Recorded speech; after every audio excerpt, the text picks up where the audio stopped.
Hello everyone, welcome back to yet another political episode. We are back, and we are going to be talking about Indiana. This video is a little late coming out, but you know what? I was up last night. Of course, making these videos. It's just wearing me out. But we are going to continue looking at these results. So Indiana has just been, well, it wasn't just called for Trump, but it was actually one of the very first states to be called for Trump. Unlike 4 years ago, Indiana, in multiple networks, was in a stir of controversy. You would see, I want to believe, MSNBC called it in 2020 pretty early. Fox News didn't call it till later.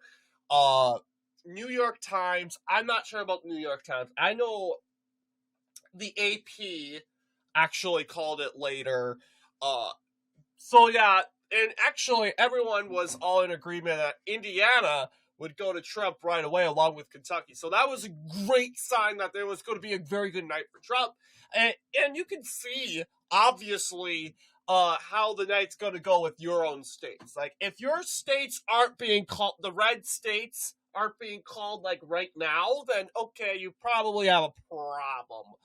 People coming out and all that stuff. It would turn out. And that's the case because in 2020, sure, you would make a great argument that, Trump did good in Indiana. He just did a point better 4 years ago in Indiana, according to 4 years from 2020. But this state was, part of the reason was, Tippecanoe County was going in for Biden. And this county, it wasn't a big Democrat sort of stronghold. I mean, this county did, I want to believe, it did go for Obama, but yes, we projected that Tippecanoe County would go to Trump. We were absolutely correct about that. Not only that, we were absolutely correct at the results itself. We predicted every county and their correct position, and you could basically say, other than Tippecanoe County being the swing county of them all, the real tossed up county, I was like, okay, this is going to, Tippecanoe County barely went to Biden by how many votes? I doubt that this county is actually going to go for Harris, especially if Indiana is being called right away. It's just unrealistic altogether. So this is what we were predicted. We were absolutely correct about the county position. So give yourselves a round of applause. We were correct. And really, people were like, St. Joseph County. What about St. Joseph County? St. Joseph County was also more of a toss-up. I mean, in some counties, in some elections, like in the Senate election, let's see, 2022 Indiana elections,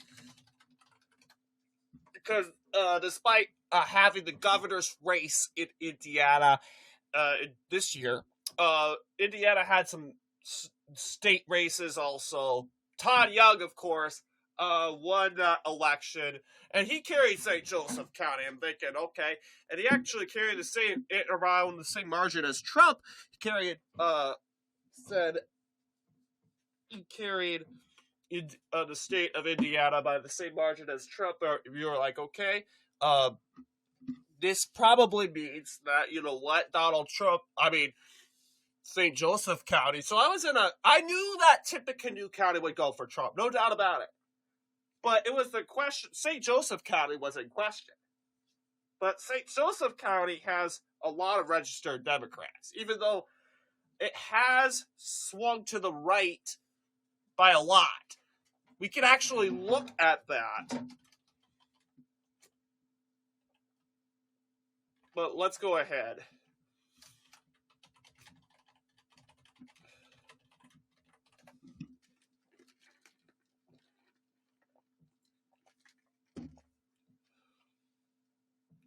Let's go ahead and look at that. Yeah, St. Joseph County right here. Yeah, it was pretty close. It went for Kamala Harris. It's 95%. And see that, this is pretty much the county results, guys. I don't think it's going to change. Out of the blue, Donald Trump actually gains 2 more points from the 95%. I doubt that's going to be the case. And that's just the remaining 5%. I think it's done. I think it's over.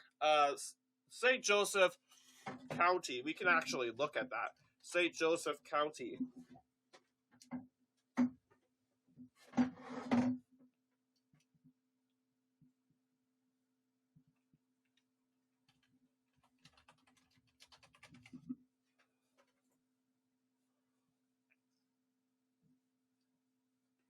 Yes, it was in the like 51% for Biden, 46%. Yeah, you would actually see St. Joseph County go more.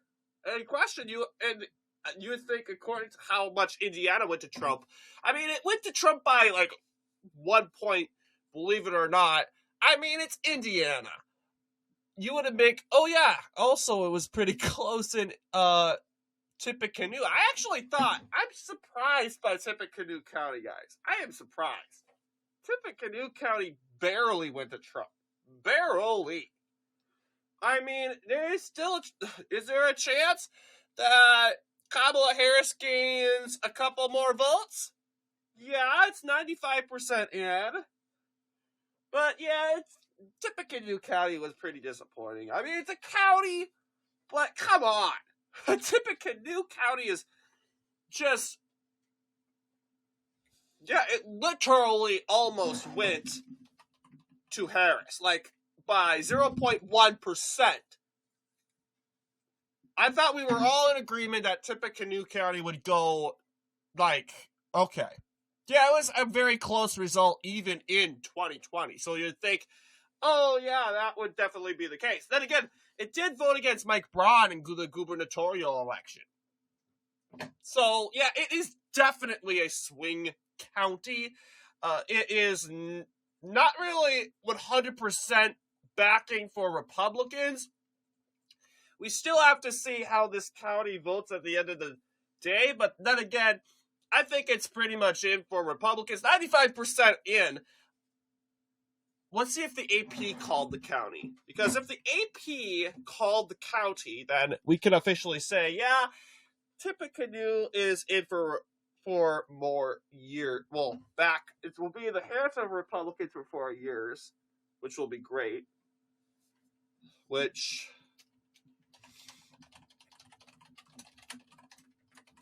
no, we don't want New York Times. We just want the AP, which is the main results here. So let's take a look for. Yeah, they haven't called Tippecanoe.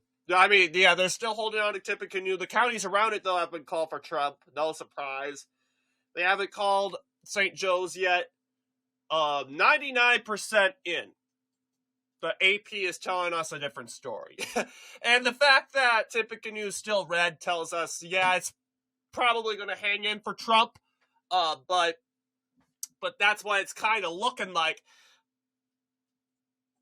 Yeah. Do you think Tippecanoe will be a blue county in the future?